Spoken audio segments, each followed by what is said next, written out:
Hi everybody, welcome back.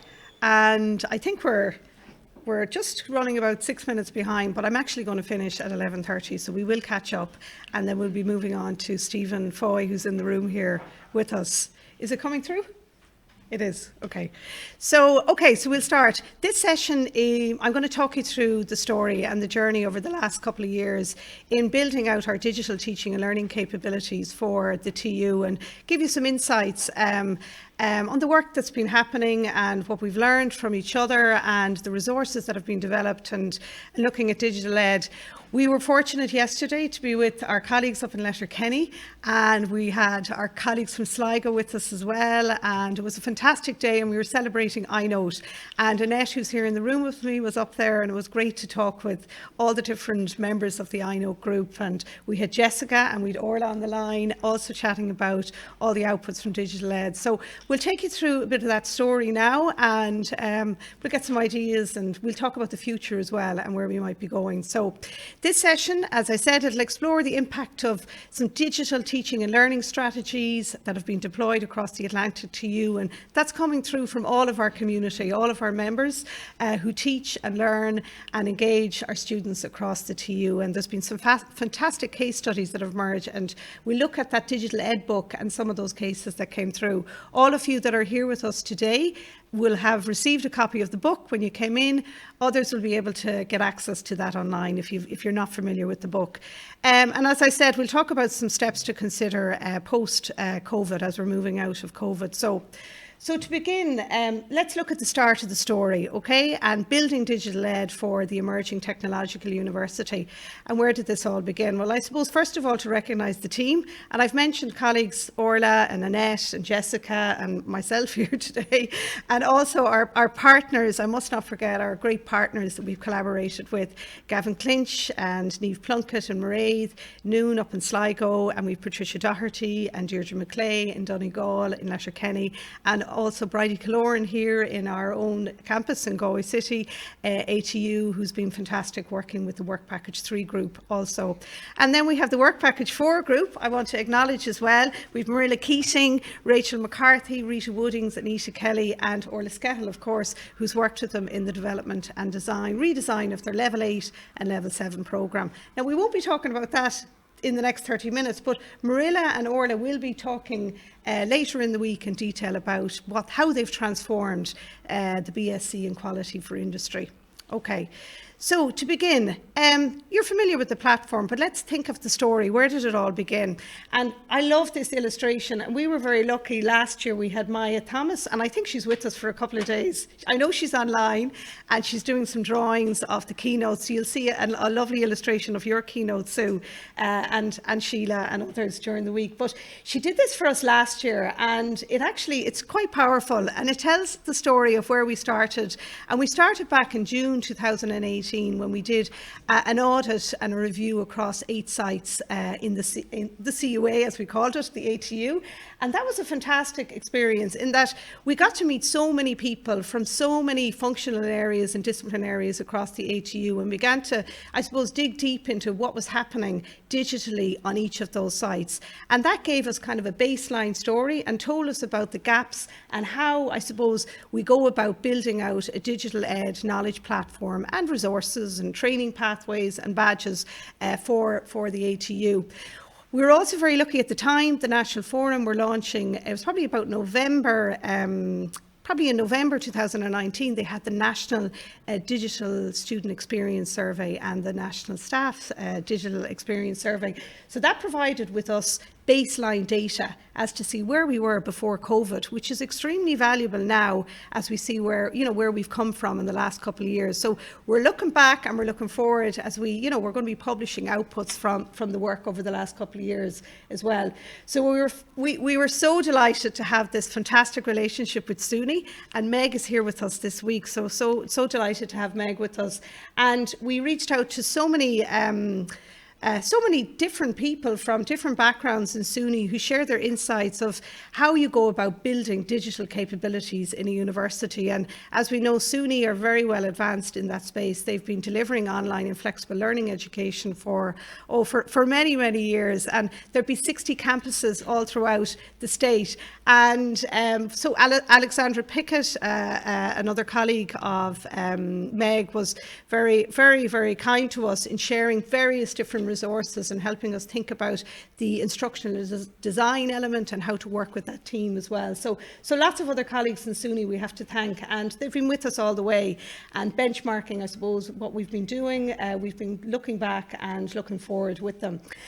So moving along in the journey, we began to build out the Digital Champion team, and the Digital Champion team have been instrumental in supporting our whole, I suppose, battling COVID and dealing with remote teaching and learning, and also working alongside our teaching and learning office team. And so the champions undertook a training program and undertook learning pathways to upskill and develop, which was delivered through the DigitalEd platform, but also through a level 9 certificate in digital teaching and learning program.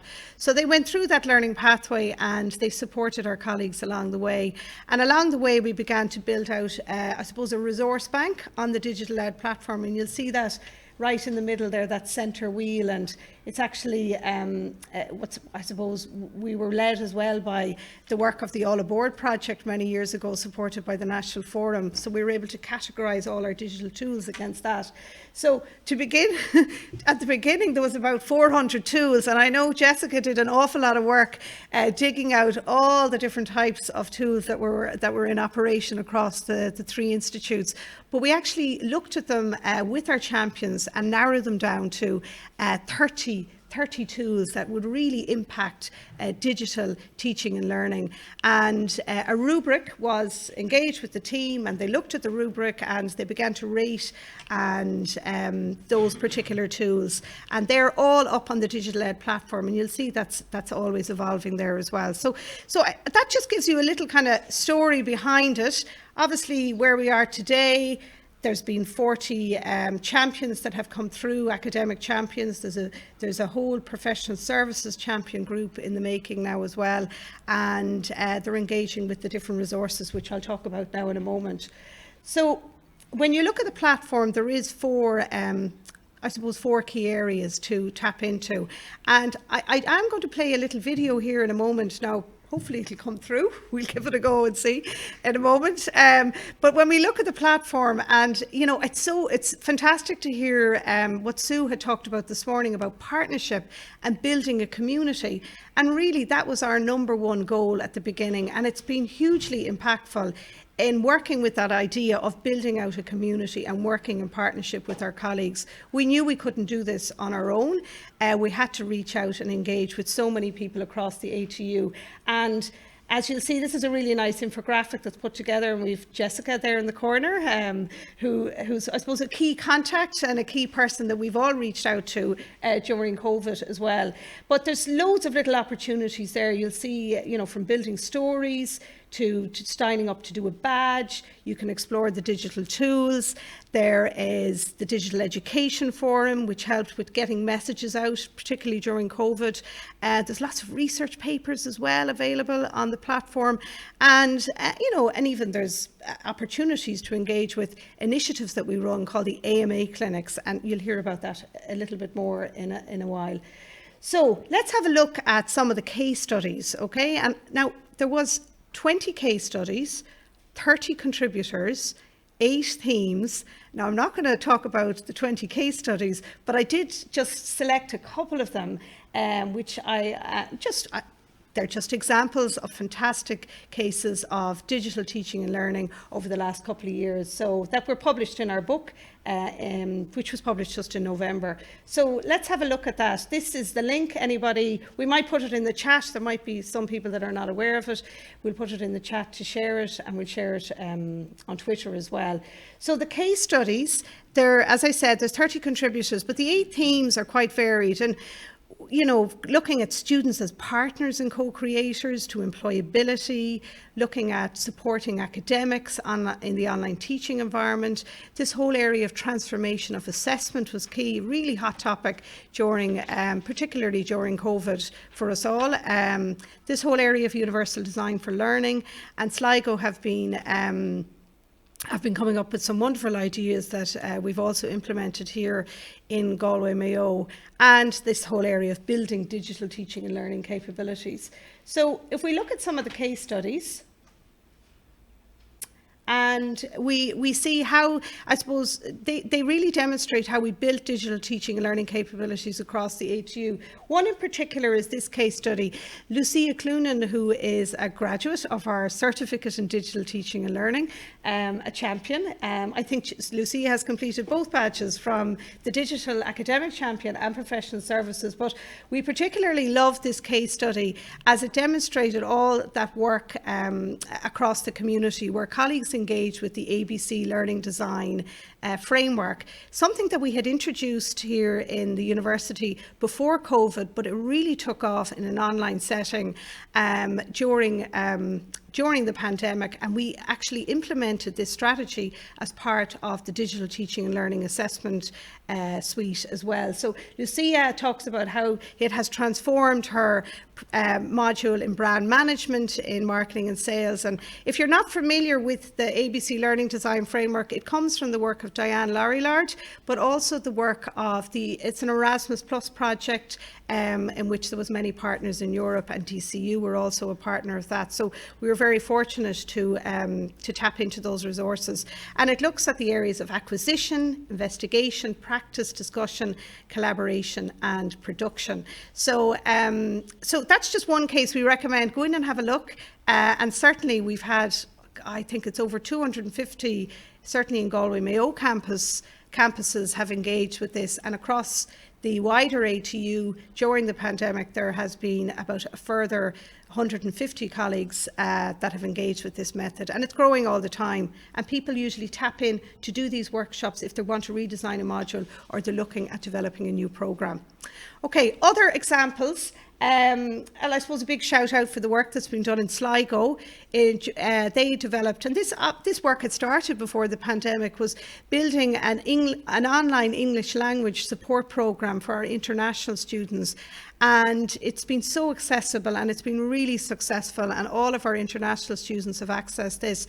And it's helped all of us as educators, knowing our international students have access to this support and in the online environment.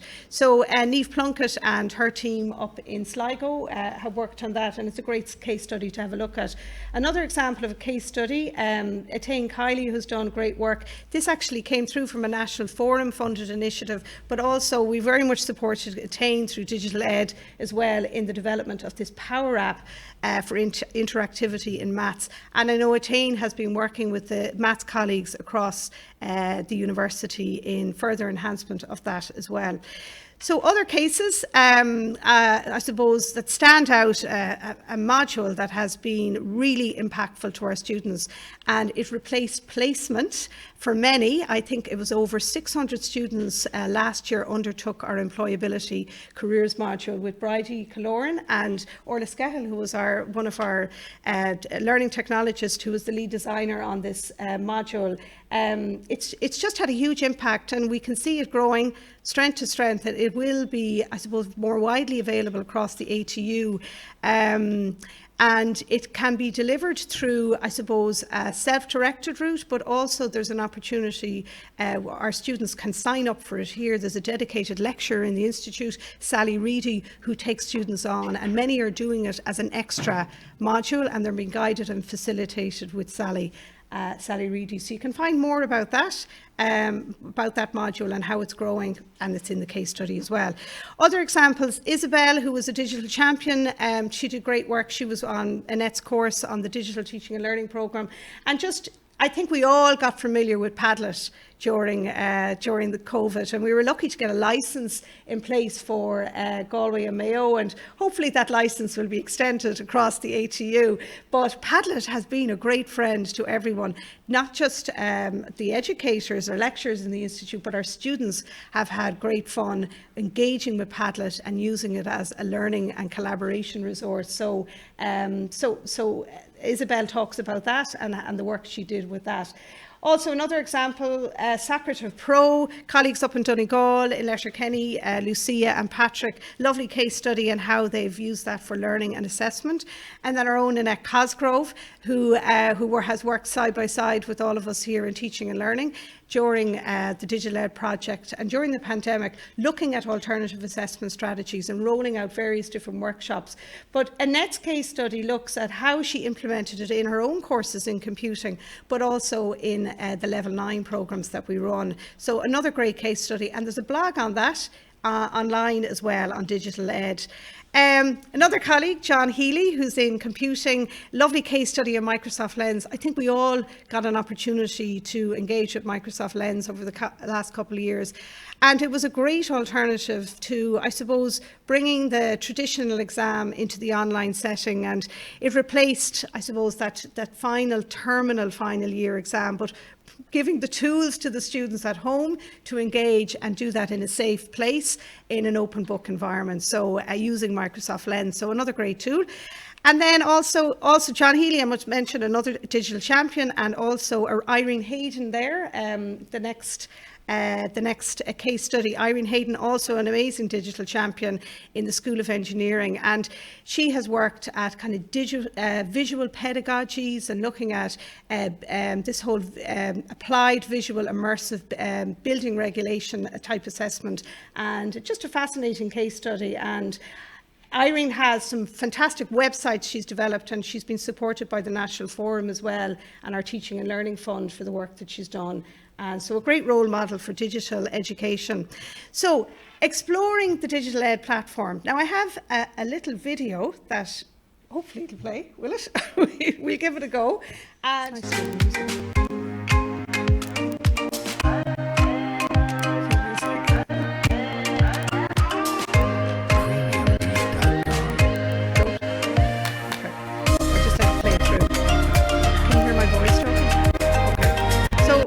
music isn't working, but Jessica, if you put it on the track, so we just have it going through, and it just shows the 4 steps. And it's just a lovely neat animation. It's only 45 seconds.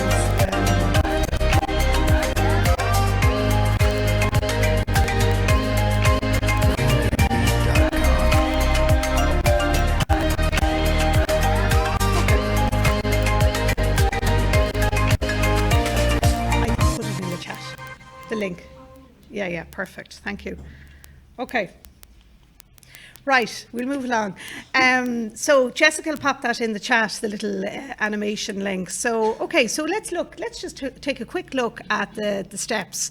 Now, we're going to look first of all at the capabilities tool. So colleagues, when they engage and come onto the platform, and certainly when they engage in any of our training courses, we ask everyone to undertake the discovery tool. So when you get into this system, you're presented with 3 options. The discovery tool is open to everybody, but more recently we're encouraging people to look at the effective online teaching discovery tool. Now, any of you who have completed the ABC learning design method that I mentioned, that from Lucia's case study, you will be well used to those 6 learning categories, and themes of that come through on this effective online teaching discovery tool. So we'd encourage you to do that. Coming towards the end of the year, it's a useful tool. It'll give you a personal report. It'll tell you how's it going in your online and flexible teaching strategies, and it'll give you good insights and ideas on how to cope with the next academic year coming up. The discovery tool, exploring your overall digital capabilities, though, it's a powerful tool, and to date we've had about 30% of colleagues that have engaged here in the Galway-Mayo campus with this discovery tool, and we're doing a huge, I suppose, promotion now leading into the end of this academic year to get more people to do it. The Discovery tool, it is designed to help you realise your digital potential, and you will get, I suppose, a report around 15 different areas of digital capability, and it'll also then give you suggestions for next steps and perhaps where your strengths are, or maybe areas that you could work on a little bit more. And so what we love about this is the web tool. It's very user friendly, very engaging. It kind of gives you kind of a very quick insight as to where you are at with your digital capabilities. What's useful about the Discovery tool as well for, I suppose, for teaching and learning, strategic planning and development for the university is we get an institutional dashboard. And this one pictures, I suppose, the Galway-Mayo story at the moment. I think it was done about a couple of weeks ago. Jessica had pulled down this dashboard for us in the last couple of weeks.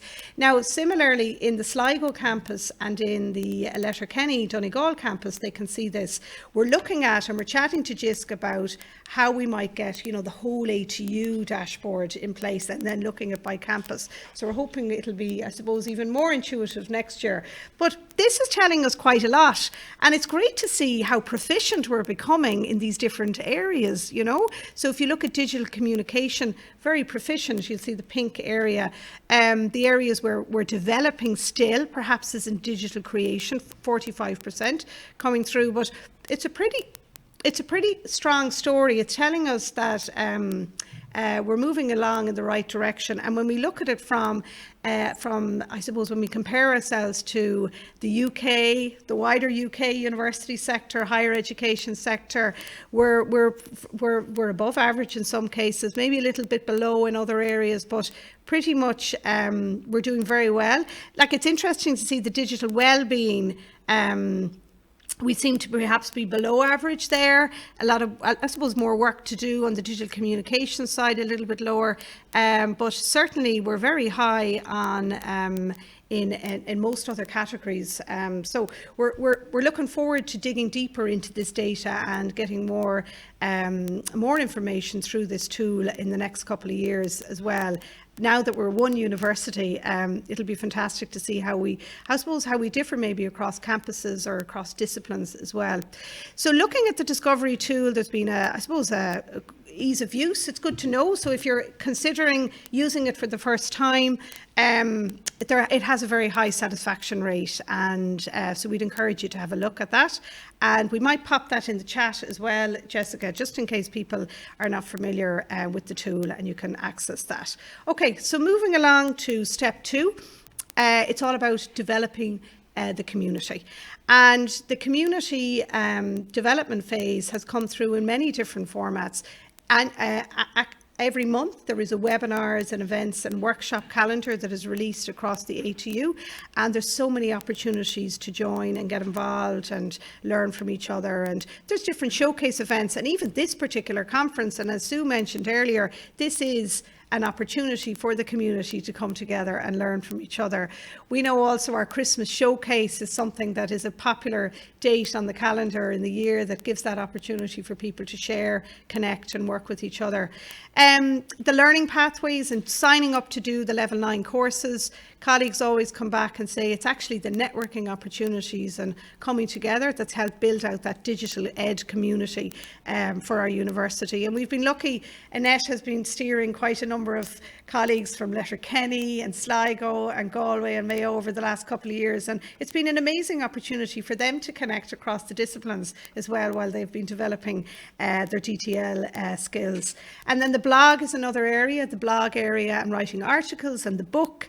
And this is an interesting infographic. Now, it only brings us up to December 2021. There is another one in development, but we're going to be capturing that by the end of June in this academic year. But even by the time we had got up to December, there was so much achieved in the area in relation to the clinics, the champion development, and even I think that figure 9,000 is even underestimated, because more recently we dug deeper into the analytics side of the DigitalEd platform, and there was 16,000 unique users identified on the platform. So we're very proud of that. So when looking at the Digital Champion Programme, that whole community, that aspect of building out the community and driving change locally, they've played a huge role for us, and we're very grateful for the champions, and they've been an excellent source of guidance. They've embraced all these new areas. They've gone back out into their own disciplines and their departments and driven change and development, and they've worked as partners with us in teaching and learning, in driving development and innovation. So we're so indebted to their engagement and embracing the community approach.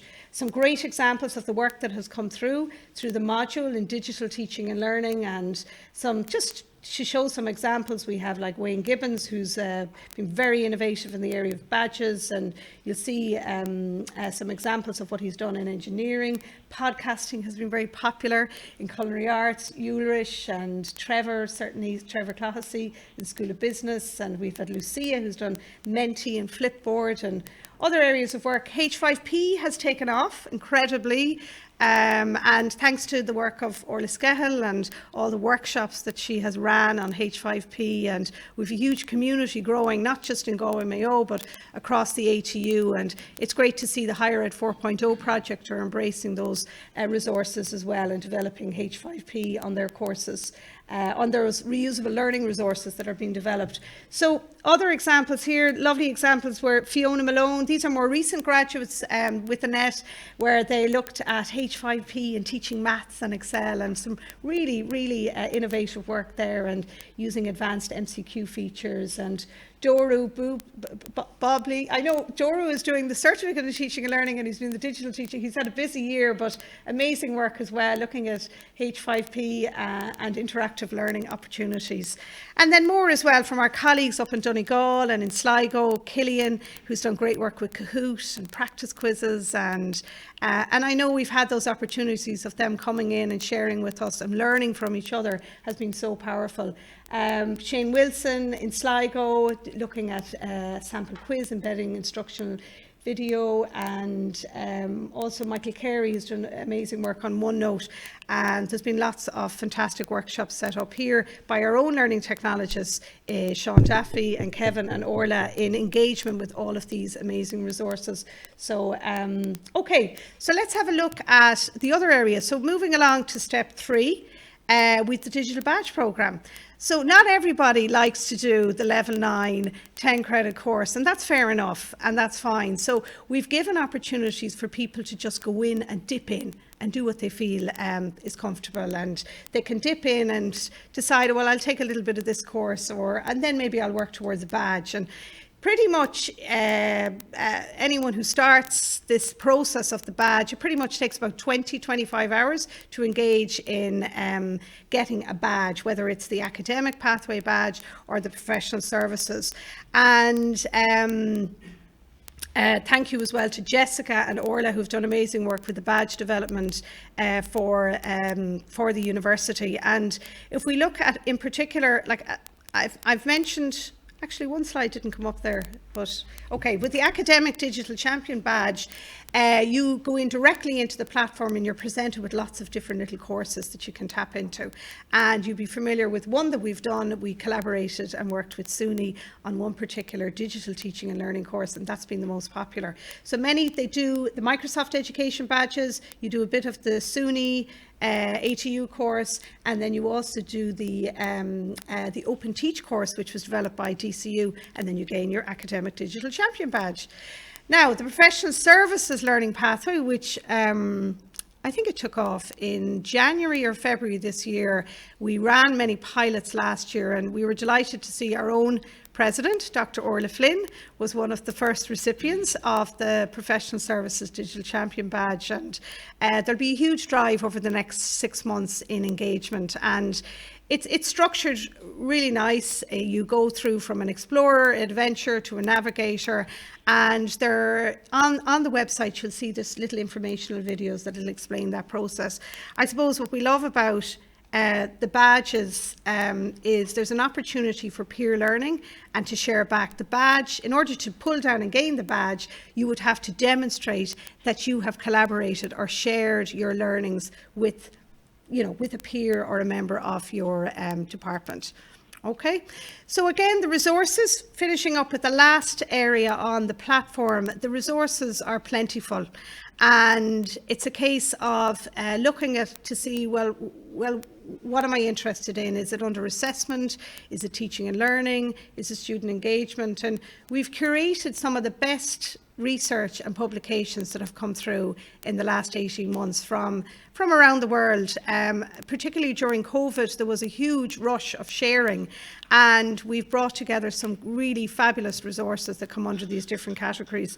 And you'll see, you can search under different areas, you can look at journal articles that are relevant, and then also the tools directory that I mentioned earlier has been an amazing support, where you just click in and say, I want to learn more about VVOX. You'll see how it's been reviewed. There's a rubric behind it. There's a real person, champion, a colleague across the ATU that has given their feedback and how they're using that in their teaching. So we believe this is very powerful, and it's evolving all the time. At the moment, there's about 40 digital tools up there. We probably need to scale them back further again. It's something that's been worked on. We're also about to add, and we have a researcher working with us, Emma MacDonald, who's here today. We're working on an ATU reimagining assessment project at the moment, and Emma has been a research assistant with us, and she's been building out a fantastic assessment directory that's going to be, I suppose, very app enabled, and it'll go up on our DigitalEd platform in the next couple of months. We're going to have a symposium in June, and hopefully we'll be able to share some insights on that. So it'll have a similar look and feel, but it's nice to be able to go in and look at different ranges of assessment, and in a fun way and an interactive way as well. So finally, services that have been developed, particularly in the Galway-Mayo campus, our teaching and learning services have mushroomed and evolved, and they've really, I suppose, moved forward quite quickly and rapidly as a result of COVID as well. And we're very proud to support, there's about 550 academics across the 4 to 5 campuses here, and then across the wider university. We're certainly reaching out and supporting colleagues in Sligo and Donegal as well. And some of those amazing services that have come through from the Learning Technology Design team, like Moodle Moot is a recent one. So it doesn't stop getting ready for September and getting your course roadworthy, or however you want to call it. There's a lovely 5-step process in bringing you through that, and you can book a one-to-one clinic with our designers, and they'll take you through that journey. And then obviously the AMA clinics, which are one-to-one 15-minute clinics, they're extremely popular. So we found a lot that we're keeping, and that's very important as we move forward, and it'll only grow in our new university. So finally, I've just a few final words. I'm talking so fast to reach the time.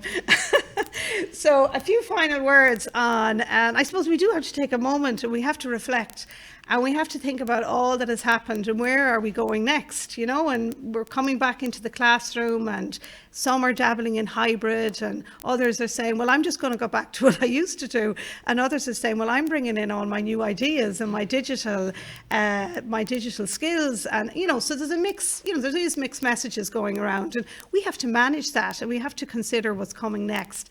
And I suppose the big kind of publications that have come through in recent months that are guiding us as well, that have so many stakeholders have fed into these amazing publications, and one in particular has been the National Forum's Next Steps for Teaching and Learning, a great publication that kind of sets out the scene. They interviewed so many people across the higher education sector in Ireland in the last year, and so many lessons were learned, and so we have to take that into account. And the digital divide and equality, diversity and inclusion, and managing that going forward is important, and keeping those communities together.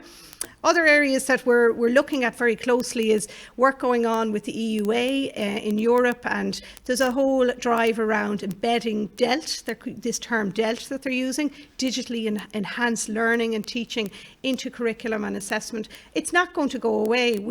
Digital is with us, and it will be with us forevermore. And it's a case of navigating that next stage, and how we're going to work together in ensuring our students have that digital experience that is ongoing. But we have to ensure that there is equality, equity and fairness of access as well. Other areas, the sustainability development goals are key to driving, I suppose, the whole curriculum and teaching and learning process. And we were very lucky in the last year in Galway and Mayo that we've been undertaking programmatic review, and sustainability has been a huge theme along with employability and assessment transformation. And we've been weaving that in and rethinking the curriculum and how can we ensure that we're educating our students with sustainability goals in mind and looking at climate, the climate action plan and all of that. So we've had colleagues actively engaged in that process. We're very, very lucky over the last year. And UDL, another big topic. And I suppose a few final points on that I'll just make. There's some points there, and I'll certainly share the slides afterwards. You know, coming through from the action plan, fostering that development of high-performing the digital education ecosystem. We need to look at the competencies, the digital skills and competencies for digital transformation. And that's not just us as educators, but our students.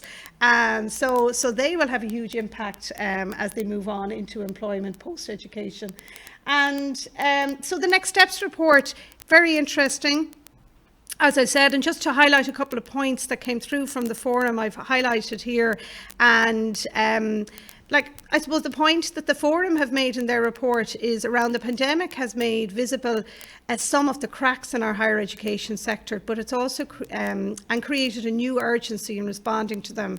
So we need to ensure how we move forward and how we can maintain and build on all those successful elements. And it is a time for reimagining teaching, learning and assessment, and we need to grab onto that and keep going.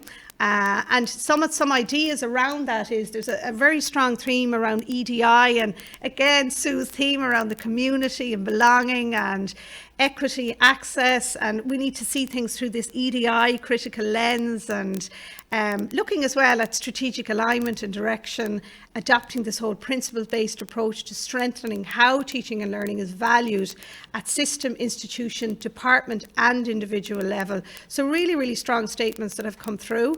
And this whole area of reviewing and supporting and developing, we certainly saw that digital poverty come through. That theme was very strong during COVID, and that digital divide. And we need to continue to address that. We cannot assume our students have equal access to digital opportunities that we present to them. Again, there is ongoing professional development of staff. Just because you learned about Padlet last week doesn't mean I'm done. You know, there's constant involvement in our own CPD, and we're all conscious of that. But another thing which came through on the National Forum report, and we see it, the actual growth of learner designer roles, learning technologists, learning designer roles in higher ed has never been more important to strategic planning. And we're very fortunate. We have 3 here on the Galway campus, super team, and there is about 5 in Sligo campus, and then there's another 2, I believe, in Donegal. So that community coming together and growing, we need to nurture them and ensure that they're working well with all our academics. And then just a couple of other points there, I won't go into them all. Further development on pedagogy, this whole work integrated learning theme, and open practice and policy, and other points there around collaboration and developing an evidence-based shared national understanding of blended remote learning models. And we see a lot of work going on through the National Forum as well as driving, you know, that agenda. So that's it to finish off. So I'm going awful fast to try and catch up. So, but just to leave it on that, and you know, so we're not standing still and we're moving forward. And the next step for us as a university is actually developing our teaching, learning and assessment strategy. And I'm looking forward to working with colleagues Niamh and Deirdre in the ATU as we look at that, and we look through the lens of what we've learned from COVID as well. So thanks very much, everybody. Time for one question. Oh, one question. I might ask a question. I was going to ask Annette a question around the impact of digital champions. And you might, I don't know, maybe they can't hear you, but we might bring you if you want. It's just something we talked about in Letterkenny yesterday, and just to say something about Digital Champions. It might be, sorry Annette to put you on the spot, but yeah. Fine. Yeah. I suppose we have to come down this. Yeah, no, sit down. Just to say that I suppose firstly to thank all the digital champions for all the work they've done in supporting their colleagues. And again, Carina explained it was like a very successful system where we had champions within each department and they all shared and helped their colleagues to get online and to share practice. So I suppose just an opportunity to thank everybody and all the people who engaged in the book, in the blogs and all of the digital champions, that I suppose this project wouldn't have been as successful really without them, you know. So that's, I suppose, just to add that to it. Just to acknowledge, because Annette has worked very closely with the champions over the last couple of years, so it's just nice to acknowledge their work. So thanks Carina, and thanks. Yeah, and thank you, Annette. So okay, so does this has gone off, is it? Or oh yeah, it's gone off. I see. I'm trying to see two screens.